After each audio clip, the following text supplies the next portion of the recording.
खुदावंद यीशु मसीह के नाम के वसीला से आज के इस प्रोग्राम को शुरू करते हैं। अजीज़ों, एक वो वक्त था कि जब हमारे मिशनरी हजरात और हमारे फादर साहबान जो थे वो महीने के बाद 2 महीने के बाद गांव में आते थे और छोटे छोटे चर्च होते थे और आम लोगों को अपने मज़हब का कोई पता नहीं होता था। जैसे बता दिया जाता था वैसे ठीक था। ना हम प्रॉपर किसी को जवाब दे सकते थे, ना हम किसी के आगे बोल सकते थे। आज एक ऐसा दौर आ गया है कि जो प्रोग्राम आज चर्चेस के अंदर या बड़े कन्वेंशन के अंदर होता है वो दूसरे ही दिन नेट के ऊपर आ जाता है। और जब नेट के ऊपर ये प्रोग्राम चलते हैं तो बहुत सारे ऐसे लोग जो मसीह नहीं होते वो जब हमारे इन प्रोग्रामों को देखते हैं, उनके ऊपर गौर व फिक्र करते हैं, तो फिर वो हमारे मुक़द्दस बाइबल को भी पढ़ते हैं और फिर उनके जहन में कुछ सवाल ऐसे पैदा होते हैं कि जो कुछ इन लोगों की बाइबल के अंदर लिखा है अगर हम वो पढ़ते हैं तो उसमें और इनके बोलने में, इनकी तकरीरों में बहुत फ़र्क है। तो फिर उनके जहन में जो सवाल उठते हैं उनका हम उन लोगों को प्रॉपर जवाब नहीं दे सकते और फिर हमारे लिए बहुत परेशानी की बात होती है। तो आज हम इसी सिलसिले में ये प्रोग्राम कर रहे हैं कि इन बातों के ऊपर थोड़ा गौर फिक्र किया जाए कि शुरू में जब यीशु मसीह इस ज़मीन के ऊपर जब उन्होंने खिदमत का आगाज़ किया और अपने रसूल उन्होंने शागिर्दों को जिनको उन्होंने रसूल मुंतखब किया उनको उन्होंने कैसी तालीम दी, तो आज हम इस बात के ऊपर गौर करेंगे। सबसे पहले हम देखेंगे लूका रसूल की इंजील, उसका बाब है 22 और 31 और 32 आयत को। यहाँ लिखा है कि शमाऊन शमाऊन, देख शैतान ने तुम लोगों को मांग लिया ताकि गेहूं की तरह फटके, लेकिन मैंने तेरे लिए दुआ की कि तेरा ईमान जाता ना रहे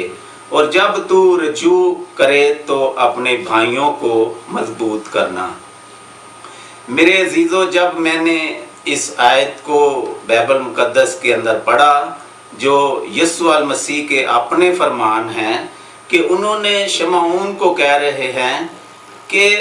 मैंने तेरे लिए दुआ की कि तेरा ईमान जाता ना रहे। तो सबसे पहले तो हम इस बात के ऊपर थोड़ा गौर फिक्र करेंगे। यहाँ कोई 3-4 सवाल हैं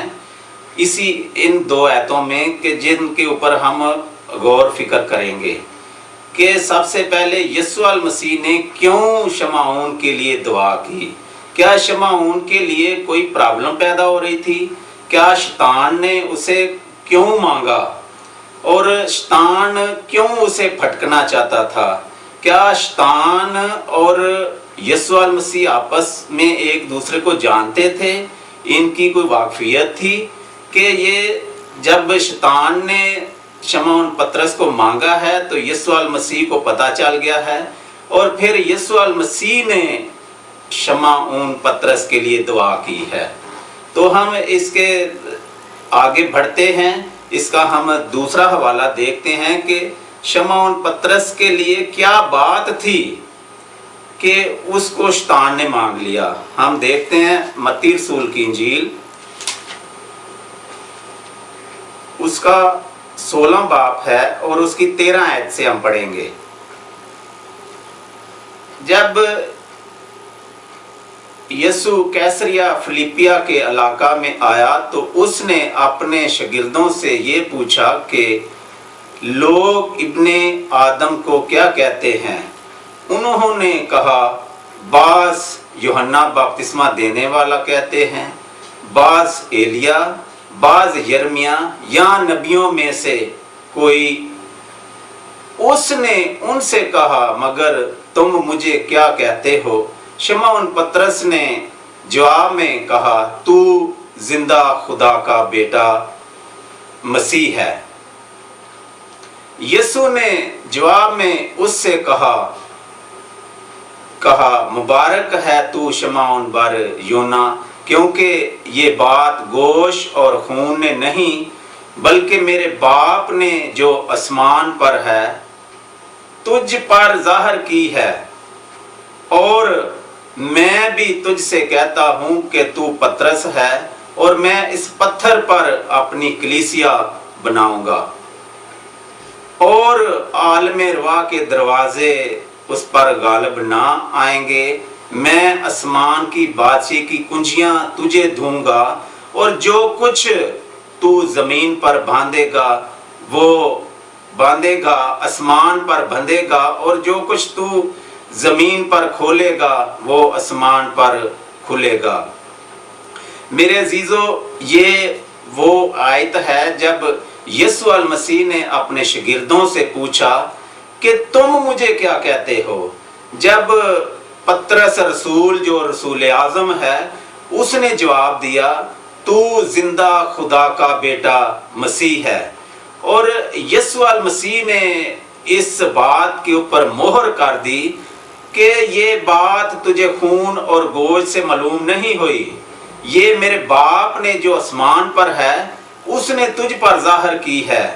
اور ہم یہاں دیکھتے ہیں کہ اتنی بڑی بات جو پطرس نے کہہ دی کہ تو زندہ خدا کا بیٹا مسیح ہے، تو ہمارے سامنے ایک یہ ایسا لگ رہا ہے کہ خدا نے جو خالق کائنات ہے اس نے ایک بہت بڑا راز، بہت بڑا مکاشفہ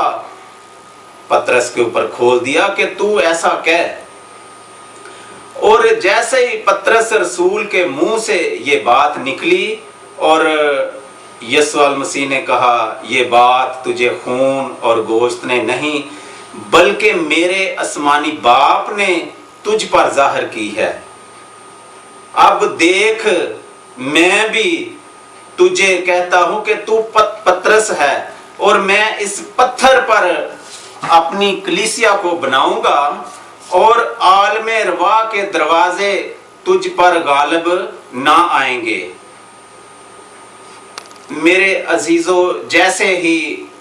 یسوع المسیح نے پطرس کے لیے اتنا بڑا اعلان کر دیا،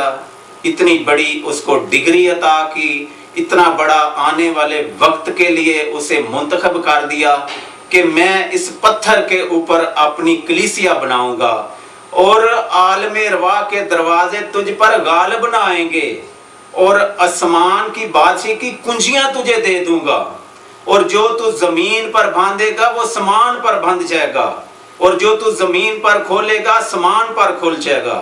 میرے عزیزو، جیسے ہی یسوع المسیح نے